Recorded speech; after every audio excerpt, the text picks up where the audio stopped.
በትላንትናው ዕለት በዚህ ማህበራዊ ሚዲያ የተሰማው ነገር የብዙዎችን ልብ የሰበረና ያሳዘነ ጉዳይ ነበር። ብዙዎች የሰሙትን ማመን አቅቷቸው ነበር። ይህ የውሸት ዜና ነው፣ እንዲህ ያለ ነገር እንደዚህ ያለ መገጣጠም እንደምን አድርጎ ይከሰታል ያሉ ብዙዎች ነበሩ። ያም ቢሆን ግን ነገሩ እውነት ነበር።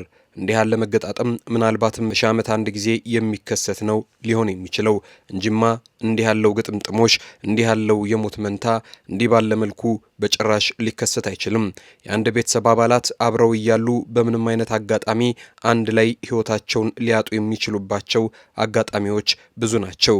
በአንድ ቤት ኖረው በእሳት አደጋ በአንድ መኪና እየተጓዙ በመኪና አደጋ በብዙ አይነት መልኩ ሕይወታቸውን በተመሳሳይ ቀን በተመሳሳይ ሰዓት ያጡበት አጋጣሚዎች ብዙ አይተናልም ሰምተናልም። እንዲህ ያሉትን አጋጣሚዎች ብዙዎቻችን የሰማናቸው የቅርብም ሆነው ያየናቸው ጉዳዮች ነበሩ። እንደዚህ ልክ እንደ ትላንትናው አይነት ወንድማማቾች አሟሟት ግን እስካሁን ብዙዎቻችን ገጥሞንም አይተንም ተሰምቶም ታይቶም የማይታወቅ ጉዳይ ነው። በጭራሽ አንዱ ያንዱን ወንድሙን ለቅሶ ሊደርስ እየሄደ በተመሳሳይ መንገድ በተመሳሳይ ቀን ሕይወቱን ያጣ ሰው በታሪክ ገጥሞን ሰምተን የምናውቅ አይመስለንም። ይህ ነው እንግዲህ በዚህ ቤተሰብ ላይ እንደምን ያለ የሐዘን ናዳ ነው የወረደባቸው ያስባለ ጉዳይ የሆነው።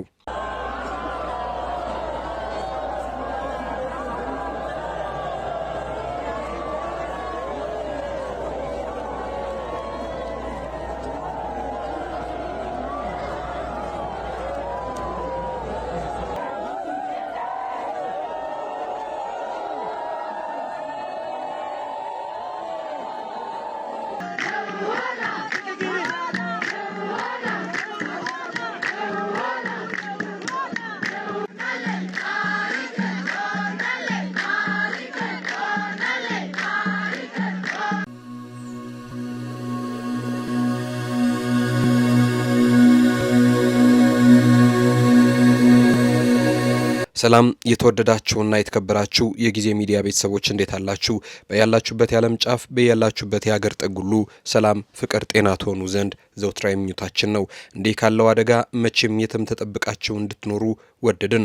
በዛሬው መሰናዷችን ከትላንት በስቲያ ማለትም ህዳር 13 ቀን 2018 ዓ.ም እጅግ አስገራሚም አስደንጋጭም በሆነ መልኩ ሕይወታቸውን ያጡ ወንድማማቾች የቀብር ስነ ስርዓታቸው ስለመፈጸሙና አንዳንድ ጉዳዮች ልነግራችሁ ወደን ነው። እስከ መሰናዷችን ፍጻሜ ድረስ አብራችሁን ቆዩና መሰናዷችንን ተከታተሉልን። በቆይታችሁ ታዲያ ጊዜ ሚዲያን ሰብስክራይብ ታደርጉ ዘንድ ከወዲሁ በትህትና ጠየቅን። ክበሩልን። ወላጅ ልጆቼን አሳድጌ አስተምሬ አስመርቄ ሰው ሆነው ያግዙኛል፣ ሀገርም ያገለግላሉ ብሎ ሲል እንዲህ እንደ ወረት ወጥተው የመቅረታቸው ነገር ዘመን የማይሽራው የእናት አባት ህመም ነው።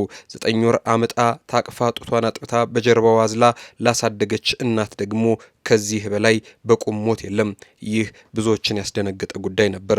ሰው በምንም አይነት አጋጣሚ እጣ ፈንታውን እድል ተርታውን ማምለጥ ባይችልም የእነዚህ ሁለት ተስፈኛ ወንድማማቾች የሞት ቀጠሮ ግን ሊፈታ ያልቻለ እንቆቅልሽ ከመሆኑም ባሻገር እጅግ አሳዛኝና ልብ ሰባሪ ዜና ሆኗል።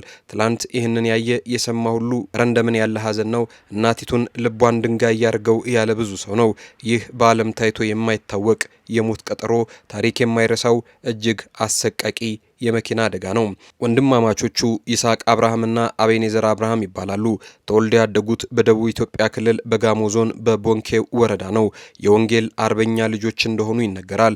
ቤተሰቦቻቸው በወንጌል ኮትኩተው ስነ ምግባር አስተምረው የፈጣሪን ቃል እያጠጡ ያሳደጓቸው ጨዋ ወንድማማቾች እንደሆኑ ይነገርላቸዋል። ወንድማማቾቹም እንዲሁም እግዚአብሔር በሰጣቸው ጸጋ በቤተ ክርስቲያን ሙዚቃ መሳሪያ በመጫወትና በሌሎችም መንገዶች አምላካቸውን ያገለግላሉ።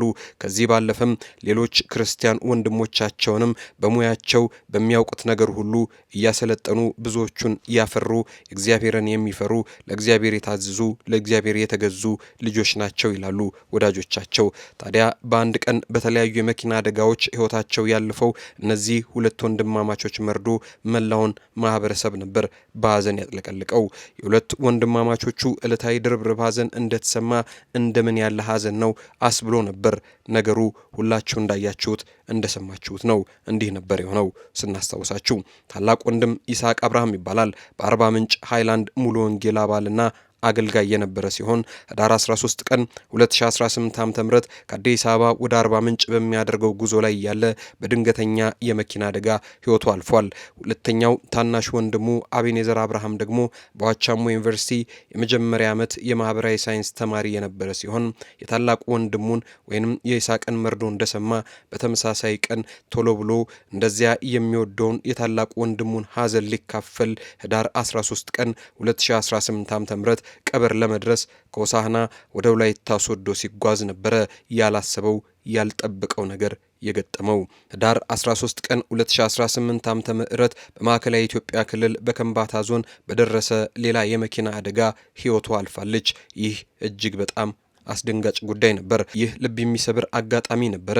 ወንድማማቾቹ በአንድ ቀን በተመሳሳይ አደጋ ምክንያት መሞታቸው ህሊናን የሚያደማ ትርጉም ለማግኘት የሚያስቸግር ክስተት ሆኗል። የይስሐቅ አብርሃምና ታናሽ ወንድሙ የአቤኔዘር አብርሃም ስርዓተ ቀብር ታዲያ በትውልድ ቦታቸው በቦንኬ ዘመድ አዝማድ፣ ቤተሰብ፣ ጓደኛ፣ የአካባቢ ነዋሪዎች፣ የወንድማማቾቹ አብሮ አደጎችና በጣም በብዙ ሺህ የሚቆጠሩ ሰዎችን ባሳተፈ መልኩ ቀብራቸው የቀብር ስነ ስርዓታቸው ተፈጽሟል። የቀብር ስነ ስርዓታቸው ሲፈጸም ወፈ ሰማዩ እንዳለ ወጥቶ ሀዘኑን እየገለጸ በሀገሬው ባህልና ወግ መሰረት እንዲህ አድርጎ ህዝብ ወጥቶ ቀበራቸው።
ከዚህም ጉዳይ ጋር ተያይዞ ታናሽየው ይማርበት የነበረው የዋቻሞ ዩኒቨርሲቲ የሀዘን መግለጫ አውጥቶ ሀዘኑን ገልጿል።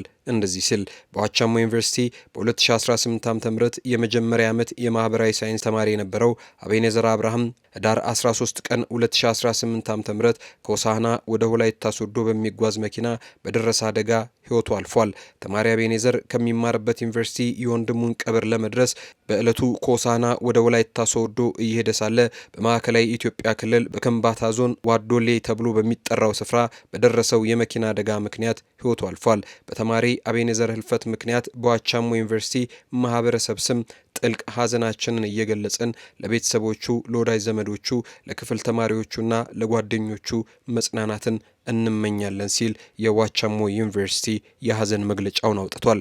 ብዙዎች እንዲህ ባለው ጉዳይ ልባቸው ተሰብሯል። ግና የማይመለስ የማይቀየር ነገር ሁሉ ወደ ነበረበት የማይመለስበት ጉዳይ ሆነና ሁሉ ነገር ቀጠለ ወደፊት። ታዲያ ብዙዎች ኃይል የእግዚአብሔር ነው፣ ማኖርም መግደልም ይችላል፣ በማንም አንከሰውም፣ በየትኛውም ፍርድ ቤት አንገትረውም፣ በስራው ሁሉ እሱ ሁልጊዜም ልክና ትክክል ነውና የሆነው ሁሉ ለበጎ ነው፣ መጽናናትን ለቤተሰቦቹ እንመኛለን ይላሉ።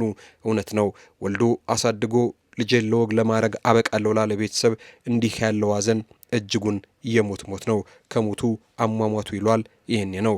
ውድ የጊዜ ሚዲያ ቤተሰቦች እንዲህ ያለው ሀዘን የማናችሁም ቤት አይግባ። ለዚህም ቤተሰብ የሀዘን መጨረሻ እንዲያደርግላቸው እናቱንም አባቱንም እንዲያጽናቸው ተመኘን። ለሟቾቹም ፈጣሪ ነፍሳቸውን በቀኝ ያኖር ዘንድ ወደድን። እናንተም አብራችሁን ስለቆያችሁ እጅግ በጣም ከልብ አድርገን እናመሰግናለን። ክበሩልን፣ ክብር ይስጥልን።